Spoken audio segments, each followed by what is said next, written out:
The Food and Drug Department of the Uttar Pradesh government filed a case on Friday against 12 more pharmaceutical firms in connection with the codeine-containing cough syrup smuggling case in Varanasi.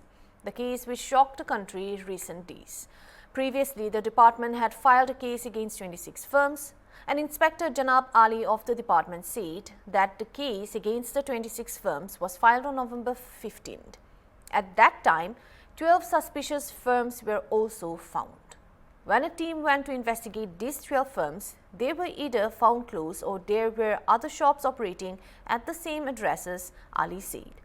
Not only that, but he also said notices were issued to the operators of these pharmaceutical firms seeking a clarification.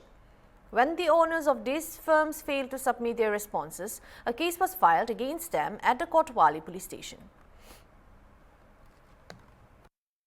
जो 15 तारीख को हम लोगों ने FIR करी थी, जिसमें वाराणसी की 26 फर्में थे और सैली ट्रेडर्स था, टोटल 28 लोगों पे एफआईआर करी थी।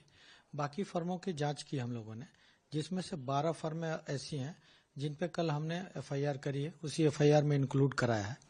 ये वैसी फर्में थी जो कि या तो बंद मिली या उनके सेल परचेज रिकॉर्ड नहीं दिखाए जो हम लोग सूचना मांग रहे हैं, तो उस आधार पर संदिग्ध प्रतीत हुई, इसलिए उनको भी उसी एफआईआर में इंक्लूड कराया गया। फिजिकल सर, आप जब गए तो फिजिकली क्या पाया गया, जैसे एड्रेस के बिना पे क्या पाया गया?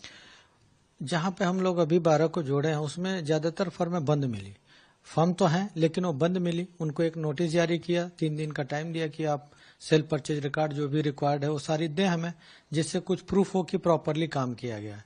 लेकिन उनके द्वारा ऐसा नहीं किया गया। इससे प्रतीत होता है कि इन लोगों ने बल्क में ट्रांसफर किया है सिरप का, और इसी के आधार पर उनको भी एफआईआर में नाम जोड़ा गया।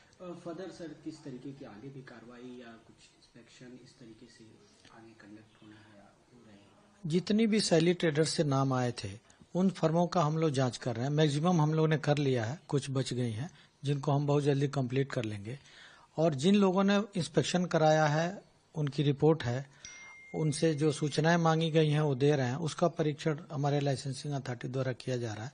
उसके आधार पे उनका लाइसेंस सस्पेंड या कैंसिल जैसा भी कंडीशन रहेगी उन पे कार्रवाई अलग से हो रही है, डिपार्टमेंट कर रहा है।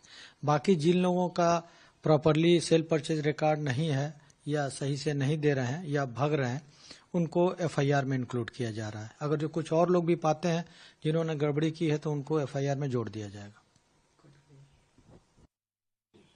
सर, जो एफआईआर हुए हैं उसमें कौन कौन लोग शामिल हैं? कोई ऐसी बड़ी फर्म या कुछ ऐसा? देखिए, बड़ी फर्मों में एक श्री हरि फार्मा है जिसने कम से कम 6 लाख बोतल लिए हैं।